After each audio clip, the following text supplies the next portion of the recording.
Welcome to State of Ed, a podcast about education inside the classroom and out. My name is Marc, and while I'm not here with Nick Simone, as I typically am, I have not only the next best thing, but if Nick is not listening, which I'm sure he's not, I have something even better, someone even better. I have with me Denise Hayden, who is actually one of Nick's counterparts here at Floral Park Memorial High School, and I could not be happier to have Denise with me. So welcome to the podcast, Denise. Thank you. I'm very happy to be here. And as an extra special treat for us here, we are fortunate to have Dr. Ken Wallace, the Superintendent of Schools from Maine Township High School District 207 in Illinois, and a gentleman who was leading a district that was twice named one of America's most innovative districts, one of Google's first K-12 partners, a founder of the Chicago Coaching Center, a top 100 EdTech influencer in 2017-18, and the co-host of his own podcast called Chicago Coaching Center Podcast. It gives me great pleasure to introduce to the podcast Dr. Ken Wallace. So, Ken, welcome. Hey, how you guys doing up there in New York?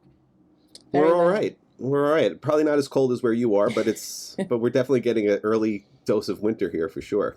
So the sun's out today, so I'm always, you separate the days in Chicago anyway. Are they gray or the sun always makes it better. Even if it's cold, if the sun's out, it's better. And so for the listeners that are just tuning in, it turns out Denise is actually applying to come to work at Maine Township. So we're hoping to steal her from New York. Marc was generous enough to let me know she was looking for a job. So hopefully she'll be working with us next year. I don't recall the conversation going like that, Ken, but perhaps there's a delay in our webcast here. Some latency. Hey, one quick. Thanks for the very generous intro. But here's a little factoid for you. We actually are Google's first K-12 partner. We are the district that in 2007 called Google. We were trying to migrate off of our proprietary email system. And I'd hired a young director at that time named Hank Thiele. He's actually the superintendent now at Downers Grove High School District here in Illinois. And he got the crazy idea that maybe we could get an organizational account of Gmail. And so we called Google and said, hey, have you guys got any interest in being in the K-12 space? They had 4 university partners. So we actually are literally their first partner. We beta tested Google Apps for Education. A lot of good stories just with that. Wow. That's so cool. And Google, are they a tech company? No, I'm just kidding. Well, they're a big company. I will tell you that they're big. And how is that partnership with them? What have you learned from that experience of partnering with them? So being at the forefront of cloud-based computing, it was a game changer. I mean, I was a high school writing teacher, and my kids wrote every day. When I say they wrote every day, they literally wrote every day. And we used to journal. I was always trying to develop voice, and I would take home, these milk crates every weekend and just give feedback. No grammar punk on that type of writing. Just really trying to develop voice. But I think about had I been teaching at that time in a cloud-based, framework, I'd have been giving them, feedback in real time. They'd have been, looking at that feedback, hopefully in real time, coming back on Monday morning. So that's been a cool thing. And then, just how you collaborate. It's been really interesting to learn kind of what the possibilities are. And, early on, because we do teacher leadership is our thing. If we are doing it, we are growing our own capacity of trainers to do it. So we were really at, one time we had more Google certified trainers than anybody in the world. I'm not sure. I don't think that's true anymore, but it was then. So, really being at figuring it out. And I'll give you one quick story of kind of how interesting it was. So, we were a Microsoft Office district, like a lot of districts at the time, trying to get our math. My condolences. Yeah, well, no kidding. Well, there was a reason we called Google.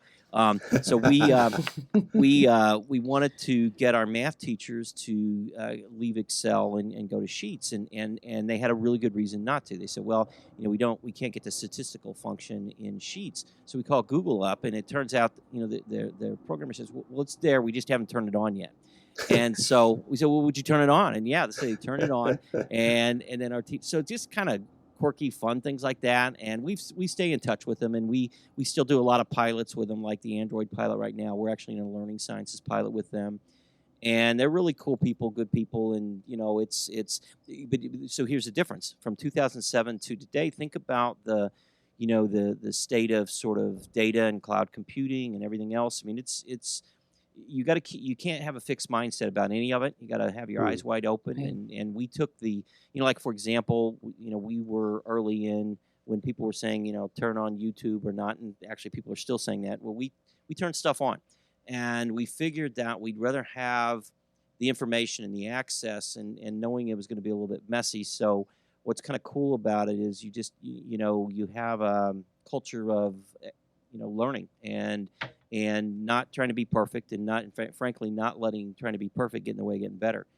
So if you're going to learn, you gotta kind of have your eyes wide open to it. So it's been cool. I had a weekly newspaper that we published in Vincennes, Indiana, that came out in the local newspaper.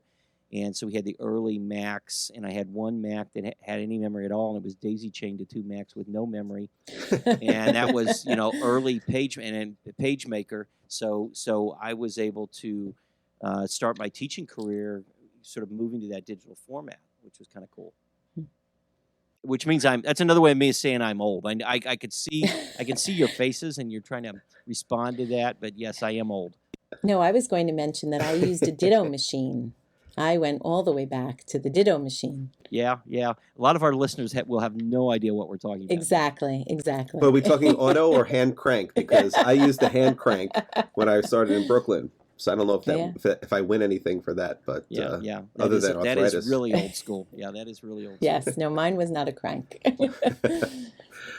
So I know Denise and I had both taken a look at that amazing video that you had sent from the Chicago Coaching Center, and I know Denise had some questions. Yeah, I loved the model of supporting teachers and having teachers work together. I work as a consultant for the College Board, so I teach summer workshops. And I was wondering, what was the teacher's initial reaction when you brought them together and gave them a forum to talk about some of the challenges they have in the classroom? So I had a great advantage. I've been in the district 15 years, and my first 4 years were as the assistant superintendent for curriculum instruction.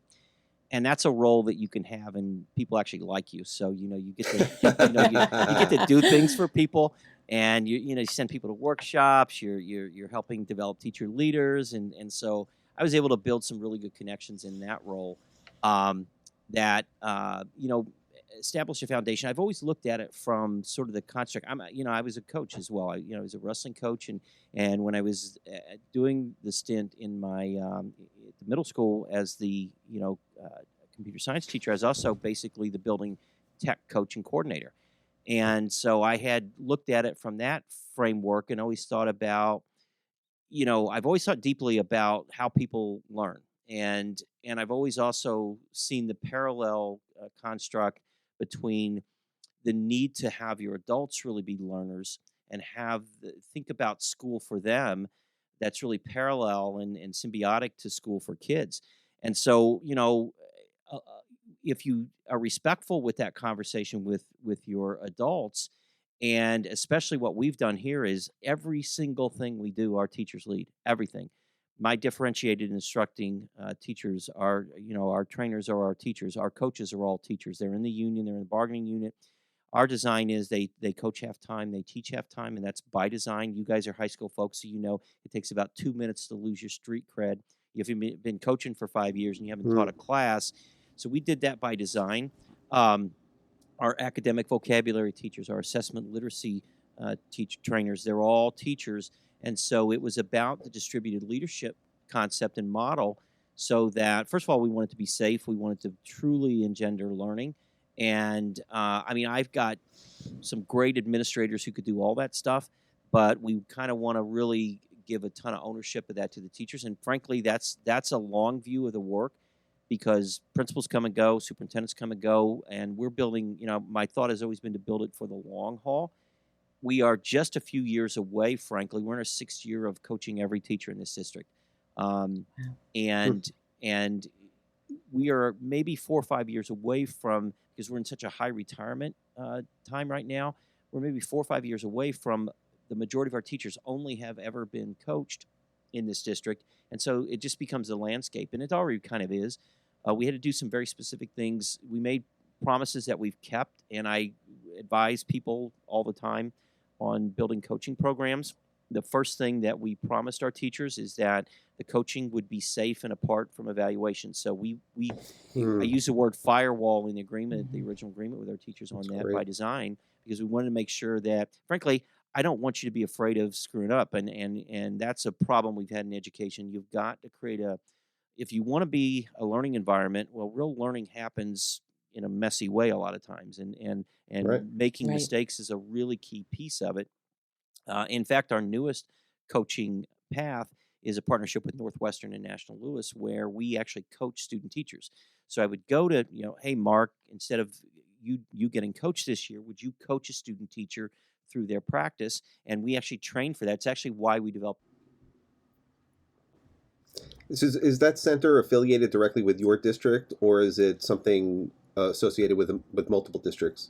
So we founded the Chicago Coaching Center. We are the fiscal agent. We really do the mechanics of running it, but by design, because we're a high school only district, we reached out at the very beginning and partnered with some elementary districts because we wanted to have some coaching expertise that was in the K-8 space. So we've developed our own training strands. We're in the third year. By our second year, we had people coming from outside the U.S. to attend our coaching training, and it's built by practitioners. It's built by people that actually coach adults. You talk to anybody that actually coaches adults, and what they will tell you, if it's done with some fidelity, and you really built a good relationship, coaches walk away better at their practice for having done that.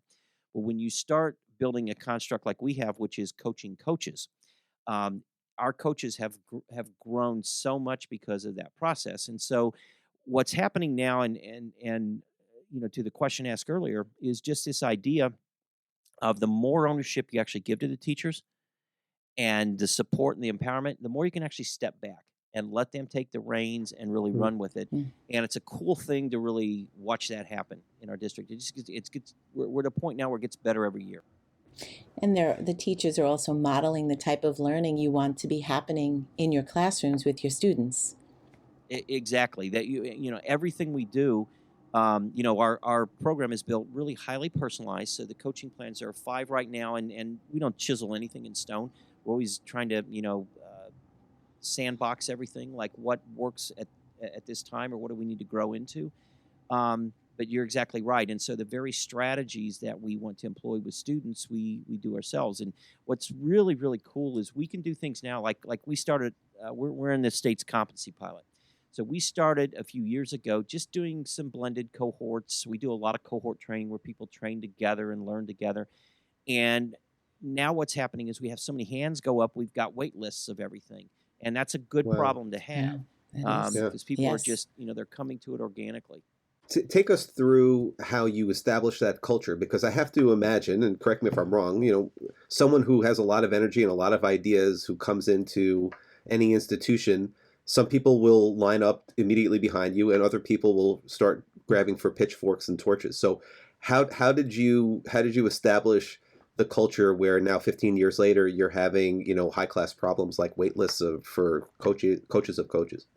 There's not a simple answer. And so the very first thing when I started here in 2005, we'd actually just a couple of years before that, we had started training with Roger and David Johnson from the University of Minnesota Cooperative Learning Center.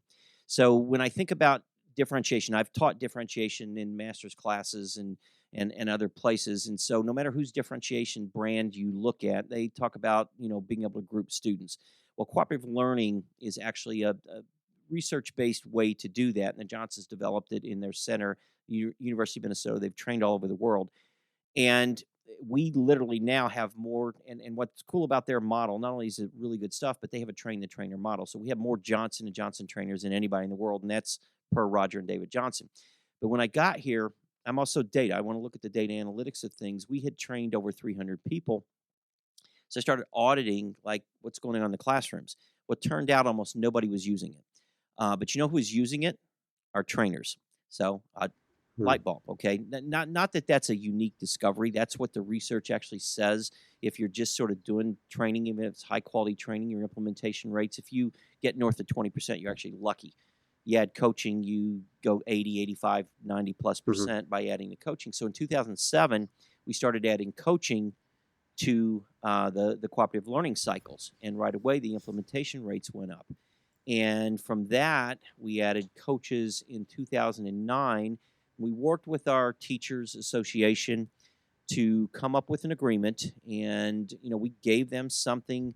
We took something off of the evaluation system. Our teachers used to do a professional development plan, and it was one of these things where you would do it. Your department chairman would sort of grade it and maybe give it back to you for some edits, and you got it to sort of pass its professional development plan, and then you put it on a shelf, and you literally never did anything else with it. Right. So the teachers, but you checked the box that it was Right. done. you checked the box, and everybody. It's one of those things where we had bipartisan support that it was meaningless. And so I said, we're going to drop that today, right now, and for the next 2 years, we'll pilot one-to-one coaching, but then the third year, we're all in. And that agreement is like 9 years now. It goes by quick. You set your course on the design for where you want to get to.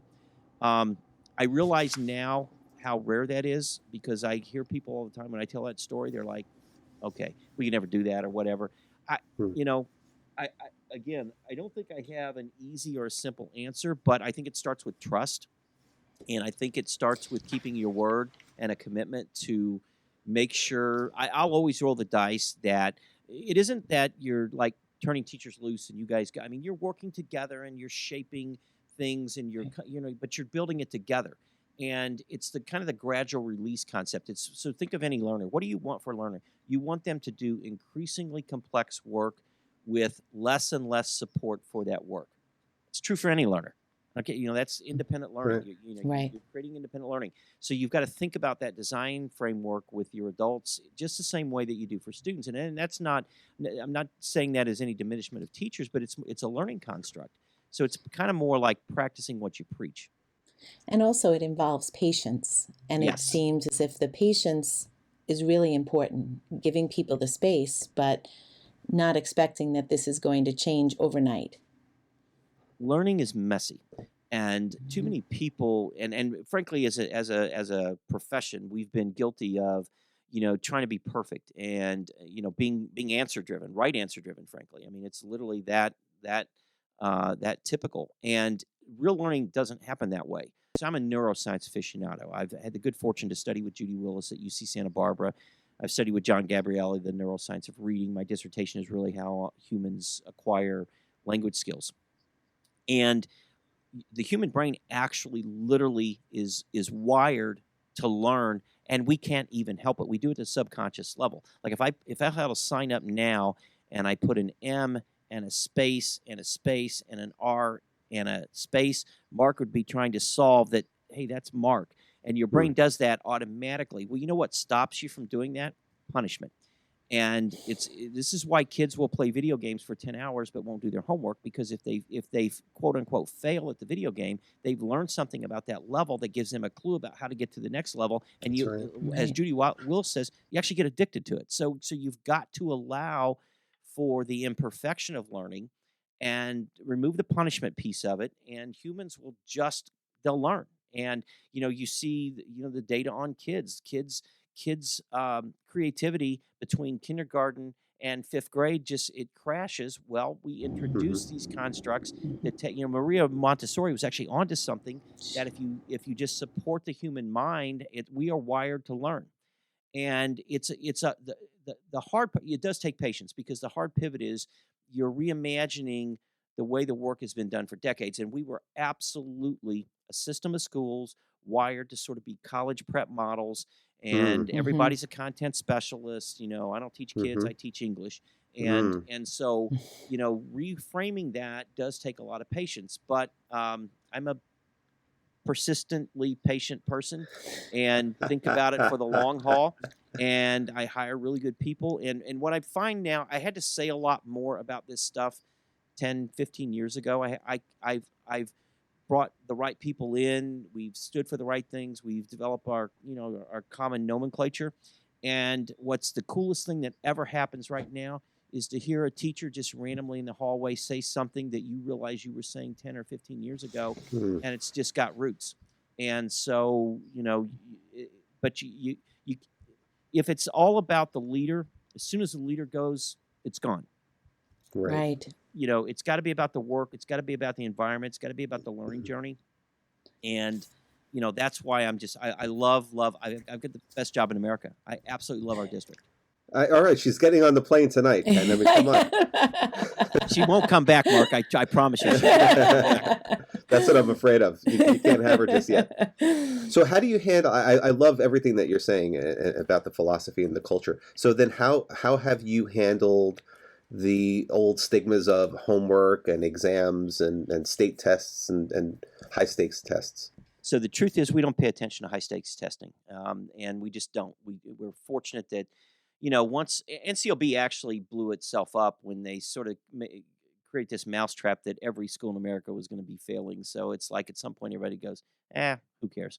And so I say that only half jokingly. I don't believe in standardized testing. We don't standardize kids.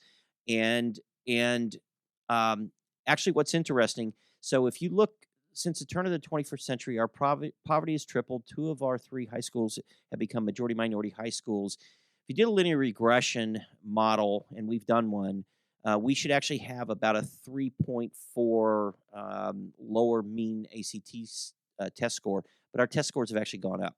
And we literally do not chase that. What we're doing right now that's the biggest space of innovation, and we are literally on the bleeding edge of that, is reimagining the personalized service around career advisement. So every one of our kids has a personal career plan based on iterative experiences. Here's the research question that we're chasing. If I had thousands of kids that come into my high schools over years, which we do, how many iterative experiences would you have to build so that a student could get to sort of a green light? They know what they want to do with their life. So, for example, kids go to college all the time. They major in something, and I always pick on accounting, so why stop now? They get a degree at U of I in accounting. We've got big firms down in the city. There's 5 or 6 really big firms in the city. They go to work as an accountant 6 months in. They look around at their office. They think about the work they're doing, and they have this epiphany, and it goes like this. Oh, my God. I'm bored out of my mind. I don't like this. So actually what we're designing is a framework. We started this work in 2014. We had 74 business partners. We're approaching 650 now. So what we do is we use a set of analytic tools. We use a suite of tools that nobody else in America is using in combination in the way we're using them. And one of the tools, for example, I can search by mean zip code anywhere in America. I can find the starting salary and the availability of jobs. It's on the Indeed platform, which is refreshed every 24 hours. So, I mean, it's tight and it is on time.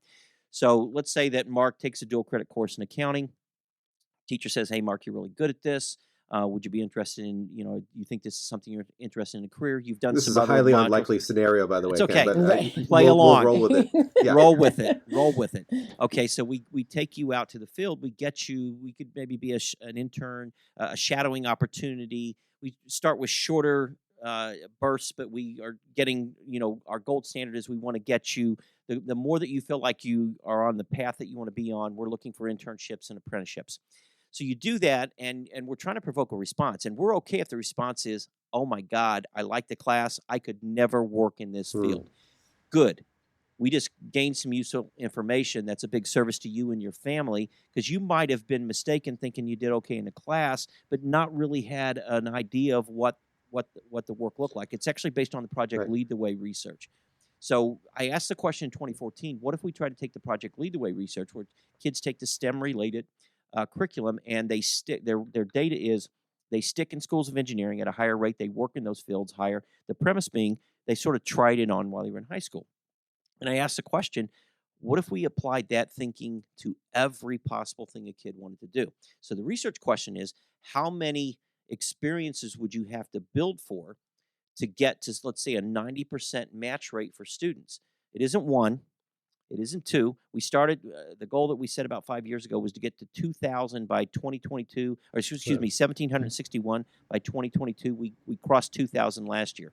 So I just set a goal with our board this year to get to 4,000. Neither of those is the right number because we don't know what the right number is because nobody's asked that research question before. So that's what we're really chasing. I frame this in equity. So if I can take someone's child and find their passion in life, find their dream, find how they want to change the world, find what they're good at, what they love to do, and we can find a path to support them to get to a job that pays a livable wage, there is no greater work in equity that any school in America is ever going to do than that. And that's what we're chasing. Can Yeah. we get it right for our kids? And so that's really, that's the work that I'm like most on fire over. I'm going to do a couple of keynotes on this year, and I just got accepted to go to the next round for a possible TEDx even on it. So I wish I could Congratulations. have you vote for me. So Congratulations. we're doing it, but we're really literally at the forefront of this work. It is the most meaningful work I feel like we've ever done. And here's the other piece. I'm not giving short shrift to the adult learning because here's what it really is. If you do those foundational things to create conditions to have your adults be great learners, guess what's possible? Everything else. Right. And that's really what it is. Exactly. How are you handling technology in your district? So early on, I mean, when you're going to go to cloud computing, you're making a commitment to infrastructure. I mean, if you can't do one without the other. So we made really, really, we were, again, at the forefront of schools, really going wall to wall wireless and everything that came with that. And, we eventually bought our own fiber. We have our own fiber optic run. We have a loop here Great. between our campuses. So we've made, significant investments in making sure that the infrastructure works. Again, because you can't do one without the other. And we actually, we bought more capacity than we thought we would ever need, just because you never know what you know what the future holds. Actually, kind of interesting. We probably made the typical move early on, where we had the typical tech coaches. Eventually, what we really moved to and pivoted to was just the whole concept of a coach is a coach. And so our instructional coaches, a lot of our, we've always thought about tech as embedded. So like, Greg Roos, who is our audio engineer that actually came in and got me set up for this interview today, and he's one of our instructional coaches over at Maine East High School. Well, he does a topic like, cooperative learning in a one-to-one environment. So it's these integrated topics that we're training in that just, really illustrate that the tech is a tool, and it doesn't replace, but it enhances and amplifies, the learning environment. And so we've really tried to put a lot of thought into the design of that. And we do a ton of things with the kids on a cloud environment. And our kids all get they all get a Chromebook the freshman year, so they keep it, and so we are literally wall to wall, one to one, because of our diversity. One of the big challenges that we had early on was connectivity. So we used to give maps to the kids, in the community. Here's your places where you can get Wi-Fi, and we have partnership with Sprint and some other services to do hotspots, and so like our foundation and community members supported that. But over time, that's gotten less and less of a problem, because home Wi-Fi has kind of become... It's ubiquitous, yeah. It's ubiquitous. It's pretty ubiquitous now. And yet we still are faithfully monitoring and auditing that. And if we get a kid in need, we find a solve to make sure they're connected and their family's connected. And, we've got everything... Those are fewer and fewer, I must imagine, yeah. Yeah. We've got everything in this district, from really, really affluent families and kids to some of our families when... they would get the Chromebook as a freshman. That was the first device in the family. So we've just got a tremendous complexity and range of kids in this district. It's just an absolute privilege. Let me ask you to look into your crystal ball for a minute. Since you've been at the forefront of so much of the technological revolution in the classroom and in the school building, where is all of this going in the next iteration, in the next generation, in your opinion? So here's what I think is going to happen. I'm really, everybody's talking about gamification, but you have to really understand the neuroscience of gamification. Just had a conversation with developer and owner of Think Circa about this, and I think what's going to end up happening, I think, artificial intelligence, virtual reality, those things have tremendous potential. Augmented intelligence has tremendous potential. So take like what's a really big problem? Well, humans aren't wired to read, and yet reading has such a huge currency for us in schools.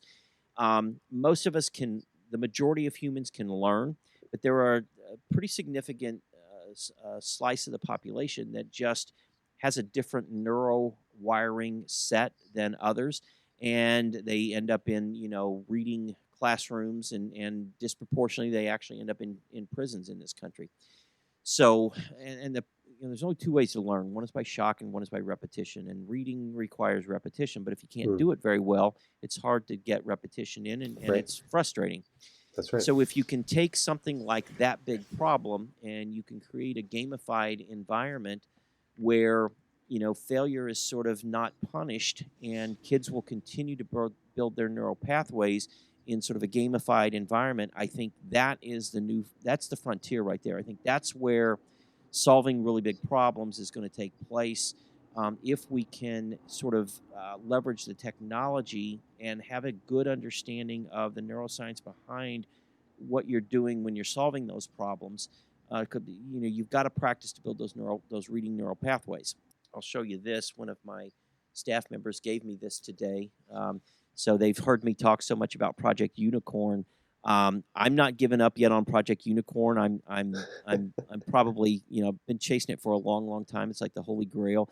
Just in the career space, we support 4 programs, just in the career space. And so I get visited a lot by software developers who kind of understand what we're doing, and can we reduce that to even 2 maybe? And so I think that's the other thing that, if we really want to leverage technology, the problem is it's as things have happened over time, you've got all these disparate pieces out there that never really want to always work together and be integrated. And so that interoperability is a big piece if we can sort of solve some of those problems, because the things that we're asking our staff to do now are complex, and I want them to sort of have every kid on a dashboard and everything's there, and every link to every piece of information or every input is there in one place for staff, so they can be efficient, in their use of technology to help us serve students better.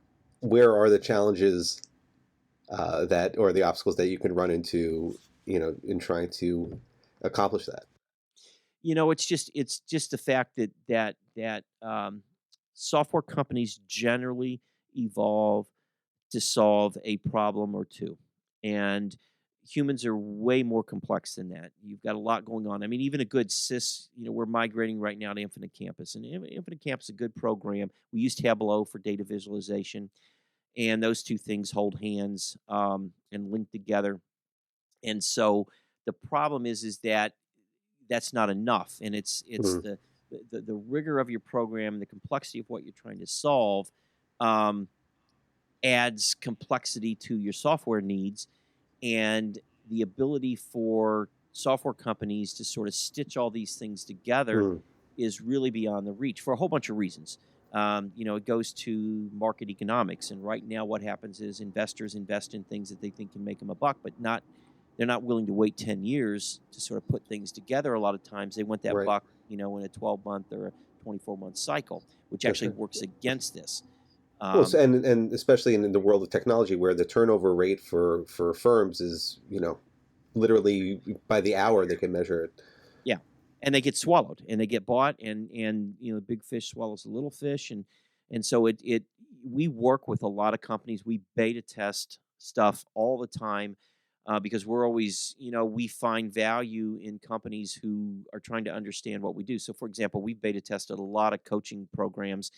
We still, I think it's a YouTube song, still haven't found what we're looking for, in a lot of things. I mean, it's like, I can describe what the perfect program does. It's easier to describe than it is to build. But we're always down for, those companies that are hustling and will listen to what it is you're trying to accomplish and are willing to put some muscle into that. That's a position that schools often are not in a position to do. And we've even trust me, we've talked a lot about just building our own stuff here, because we can stay with it and over the long haul. But we haven't quite made that commitment just yet. Well, listen, I think given all that you've accomplished so far, it's to say that you're still chasing a unicorn is kind of crazy, because you've done so much and made so much of a difference, and everything that you were talking about, Denise and I really just kept nodding in sync, and watching the video that you sent us about the Chicago Coaching Center and everything like that. It just makes all the sense in the world, because it feels right. It's right for this time. And here in New York, where we work, we've gone through some phases over the last decade where it's been kind of the antithesis of what we need right now and the antithesis of common sense and what the times are calling for. So where you're talking about moving away from sort of these old vestiges of the past where it's all about testing and homework and things like that, and you're talking about really in-depth, meaningful learning and measuring the learning in different ways, in new and progressive ways. And we just went through a phase where teachers' annual performance reviews were tied to test scores. So it literally putting the goalpost in the exact wrong place. And then, so you're asking people, here's a device, go do something magical with it. Oh, and also don't forget that you have to go this way, even though the technology and the times are taking you in a completely opposite direction. So it's created a lot of tension. It's created a lot of head scratching. It's created people going in completely opposite directions, and everybody is right. The market has to send the right signals, and in this case the market is the state ed department and local districts and boards of education. So if it sounds like in your district those things are aligned and you're all heading in the right direction and you're all heading there together, and that makes all the difference. You know, I consider it to be a real privilege to lead this really incredibly diverse public high school, and I look at it this way. I want us to, and all the work is a we. I mean, I've just got a great team that I'm privileged to work with here, and just have some phenomenally talented people on our team. But I want us to be a model of what it looks like when you do it right in public education. And really, we aspire for that. We strive for that. And you never maybe get to that perfect place, but we work on just getting better every day and every year. And the capacity building that's really what it does for you. It is the better you get, the better you can get. That really is true. I thank you so much for sharing your story and your district story, and of course I wish you nothing but the best as you continue to innovate and grow. I'll send you a link for our online application, Denise. And absolutely. Yeah. This is an awesome place to work. Her principal's never going to talk to me again. You understand? Oh no.